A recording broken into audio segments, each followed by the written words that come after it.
আপনারা আমাদের স্ক্রিনে যে ছবিটি দেখতে পাচ্ছেন, সেই ছবিটির মধ্যে কিন্তু একজন কমেন্ট করেছে এবং কমেন্টের পাশে কিন্তু একটা ফলো বাটন রয়েছে। আপনি যদি সেম ভাবে এরকম করে এই ফলো অপশনটাকে এনেবল করতে চান, তাহলে আজকের এই ভিডিওটি দেখুন।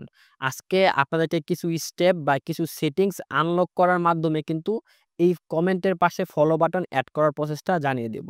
সো আর কথা না বাড়িয়ে চলুন আমরা ভিডিওর মূল পর্বে চলে যাই। সো তার জন্য আপনারা সর্বপ্রথম আপনাদের যে Facebook অ্যাপ্লিকেশনটি আছে সেই অ্যাপ্লিকেশনে চলে যাবেন। চলে যাওয়ার পর আপনারা প্রোফাইল অপশনে চলে যাবেন। প্রোফাইল অপশনে আপনাদের প্রোফাইলটাকে সিলেক্ট করে নিবেন। সিলেক্ট করে নেওয়ার পর এখান থেকে 3 ডট আইকনে ক্লিক করবেন। 3 ডট আইকনে ক্লিক করার পর এখানে দেখবেন লক প্রোফাইল এবং এখানে দেখতে পাচ্ছেন টার্ন অন প্রফেশনাল মোড। সর্বপ্রথম কিন্তু আপনারা এখান থেকে প্রোফাইলটাকে আনলক করে নিতে হবে। সো আমাদের এখানে যেহেতু আনলক করা আছে সো এখানে দেখাচ্ছে লক প্রোফাইল। বাট আপনারটা যদি লক করা থাকে তাহলে এখানে আনলক প্রোফাইল এখানে ক্লিক করতে হবে। সো আমাদেরটা যেহেতু লক আনলক করা আছে সো এখানে দেখাচ্ছে লক প্রোফাইল। তারপর হচ্ছে টার্ন অন প্রফেশনাল মোড। আপনাদের কিন্তু এখান থেকে টার্ন অন প্রফেশনাল মোড এখানে টার্ন অন ক্লিক করতে হবে। তাহলে কিন্তু আপনাদের যেই প্রোফাইলটা আছে সেটা কিন্তু প্রফেশনাল মোডে অন হয়ে যাবে। সো আমাদের কিন্তু টার্ন অন প্রফেশনাল মোড আমাদের প্রোফাইলটা কিন্তু প্রফেশনাল মোডে অন করা হয়ে গেছে। তারপর আমরা ব্যাক দিয়ে চলে যাব। চলে যাওয়ার পর এখান থেকে আমরা হচ্ছে সেটিংস অপশনে যাব।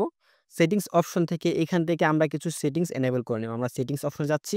তারপর হচ্ছে এখান থেকে আপনারা দেখবেন যে ফলোয়ার্স অ্যান্ড পাবলিকস কনটেন্টস আমরা ফলোয়ার্স অ্যান্ড পাবলিকস কনটেন্টে যাব। তারপর হু ক্যান ফলো মি আমরা হচ্ছে এখানে পাবলিক সিলেক্ট রাখবো। তারপর হচ্ছে who can see your follows on your timeline. So এখানে পাবলিক রেখে দিবেন।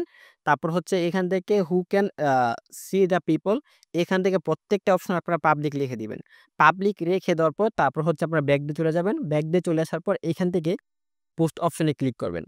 পোস্ট অপশনে ক্লিক করার পর দেখতে পাচ্ছেন who can see your feature post আপনারা এখান থেকে সবকিছু পাবলিকে রেখে দিবেন। পাবলিকে রাখলেই কিন্তু আপনার কাজ শেষ। আপনি কিন্তু এখন যে কাউকে কমেন্ট করবেন, আপনার কমেন্টের পাশে কিন্তু তারাও ফলো অপশন দেখতে পারবে। সো ভিউয়ার্স আশা করি আজকের এই ভিডিওর মাধ্যমে আপনারা বুঝতে পারলেন যে কিভাবে আপনারা আপনাদের কমেন্টের পাশে ফলো অপশনটা এনেবল করবেন। আপনার যদি আজকের এই ভিডিওটি ভালো লেগে থাকে তাহলে অবশ্যই কমেন্ট বক্সে জানিয়ে দিবেন। দেখা হবে পরবর্তী কোনো ভিডিওতে। ততক্ষণ পর্যন্ত ভালো থাকুন, সুস্থ থাকুন। সবাইকে আল্লাহ হাফেজ।